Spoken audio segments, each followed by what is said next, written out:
Hello, this is Big Ange. So I spent 2 weeks in the summer in Japan and a little bit of time in Korea. And while I was in Japan, I actually climbed Mount Fuji, which was one of the most craziest things I've ever done in my life. But with that came a lot of stuff that I actually had to pack that I did not want to lug around Japan and Korea. So I ended up mailing myself a box back from Japan, and the lady at the table said it was going to take like 2 months, 3 months tops, and it took about 2 months. I'm barely picking it up now, which is the 26th of October, but I actually received my package on October 11th. So I am going to open my package that I sent to myself, and it's mostly going to be hiking gear. I'm hoping my hiking bladder did not go mildewy. We will find out. This is my box. This is the extent that I'm comfortable to share of the outside of it. It's cute. Got a little bear, but let's open. It's the most unflattering angle, but I don't care, because I don't want to use my camera tripod. It's packed away in the dungeon of my living room. But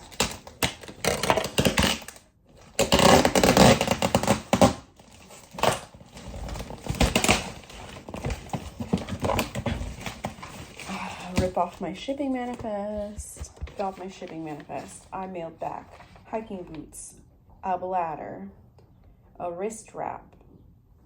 I don't even remember what the wrist. Oh, I know. Clothes, gloves, hiking gaiters. Just one. No, two. Hiking gaiters. A hat, headlamp with no battery. I had to keep the battery in my bag because you can't mail batteries. They're explosives, or they're like capable of exploding. Sports tape, gauze, first aid box, empty. And hiking pole. It was literally half of a hiking pole. I broke my hiking poles while climbing Mount Fuji. It's only because I was careless on my way down. But like, I don't know, climbing down Mount Fuji, you just kind of get to a point where you're like, I don't really give a fuck if this hurts. I'm gonna throw my whole ass wrist down and I'm gonna get the fuck off the mountain. I don't know. If you've climbed Mount Fuji in the past and you understand what I'm talking about, like, you can relate.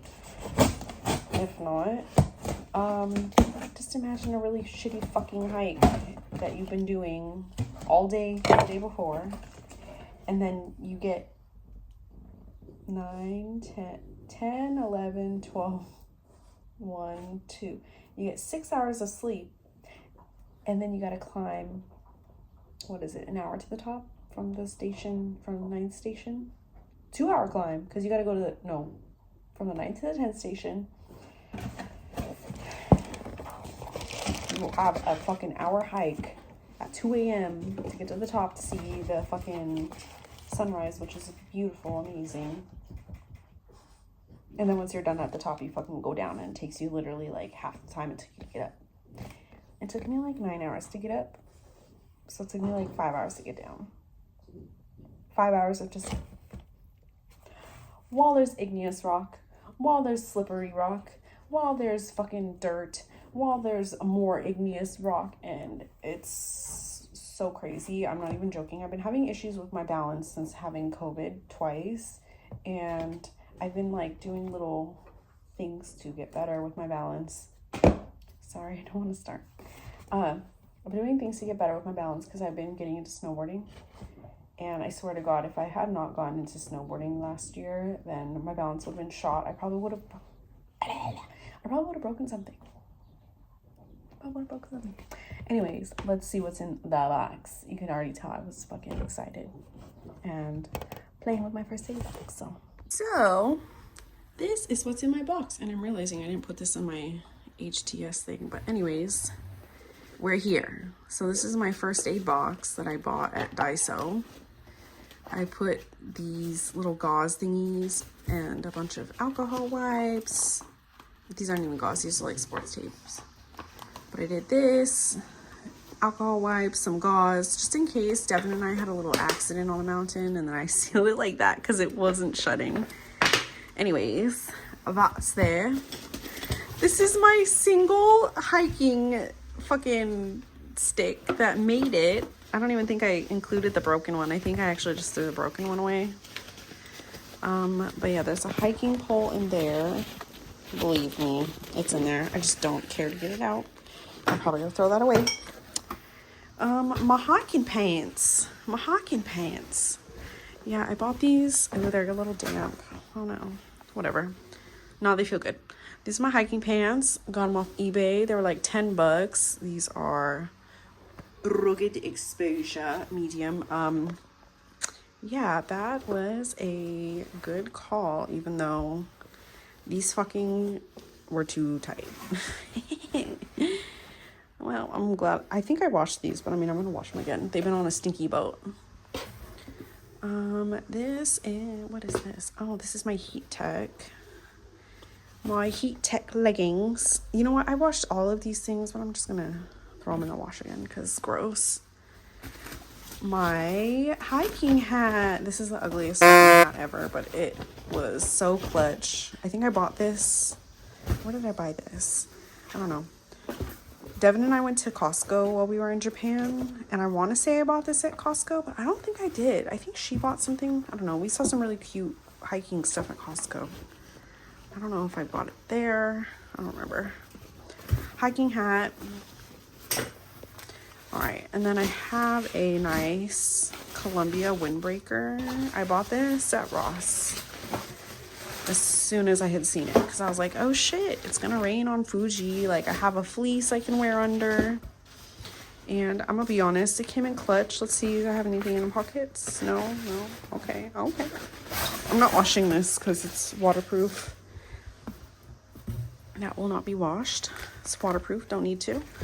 My headlamp. Okay, I'm gonna be so honest. I bought this on eBay. I'll probably put a screenshot of what it is, or my eBay listing.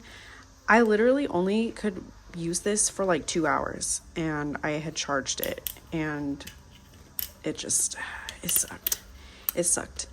It only sucked because like it was going out by the time I was getting to the peak, but at the same time the sun was coming up, so like there wasn't as much light as you would think there is, but I was able to get up. I was lucky enough to be near people who had brighter lights than me, and I would just kind of follow in their steps. And I got to a point where I really didn't need this at the peak by the time it was fucking broken, which sucks, but it is what it is.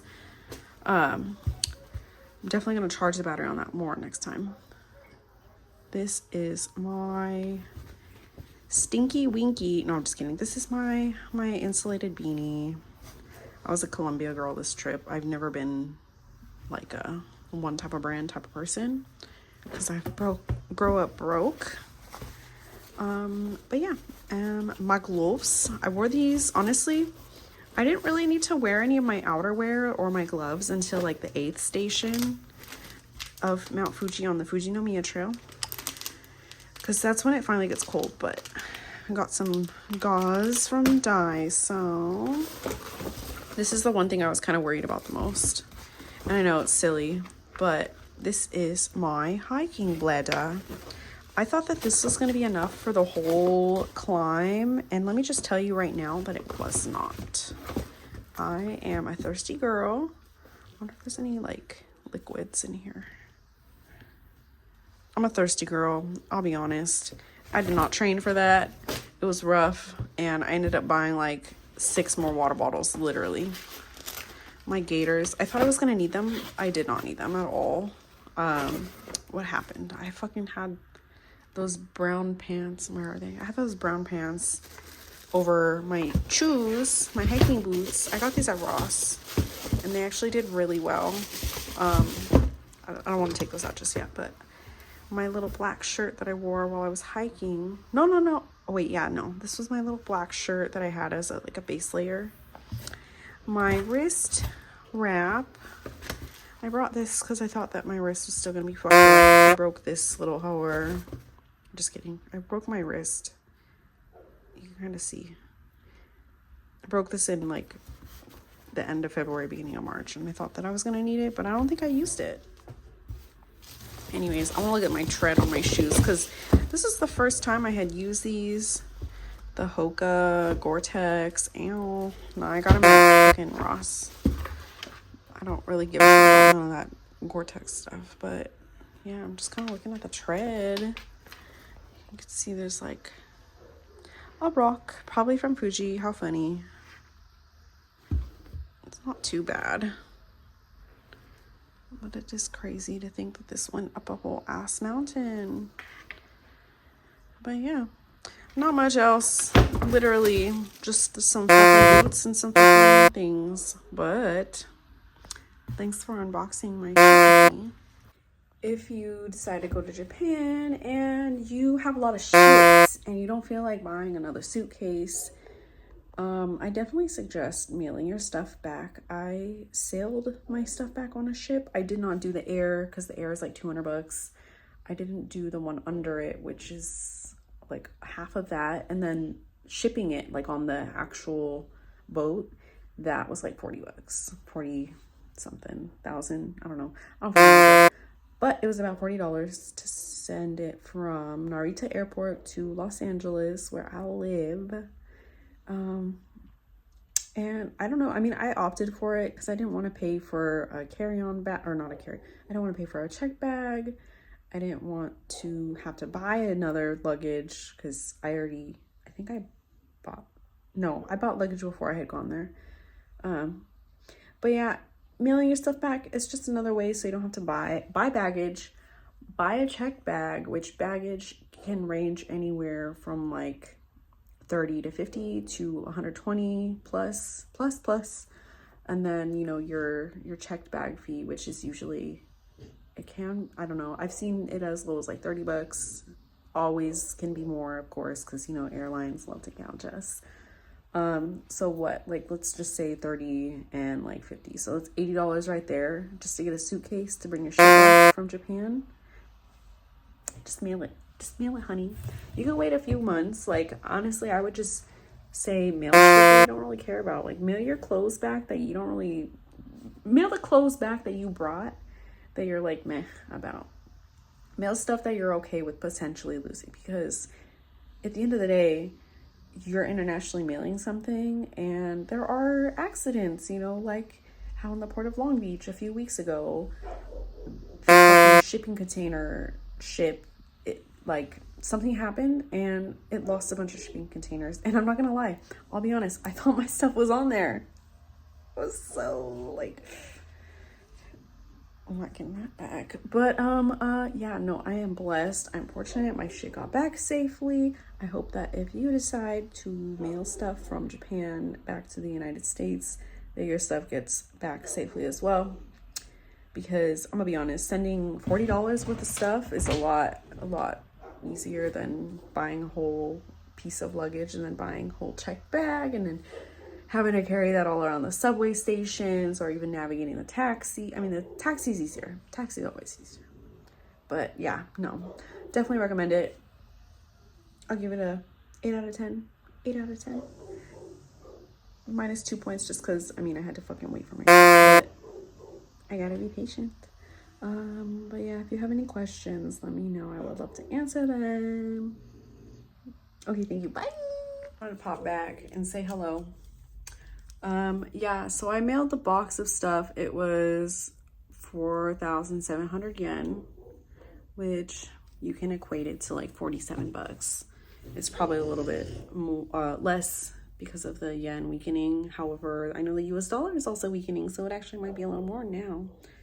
But yeah, I mailed everything August 7th. This was when I was going to Korea, so I knew I didn't need to bring any of my hiking stuff with me.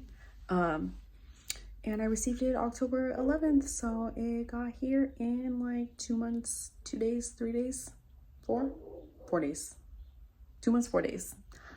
Not bad. So if you want to hear more interesting things about Japan, my life, being a crazy person.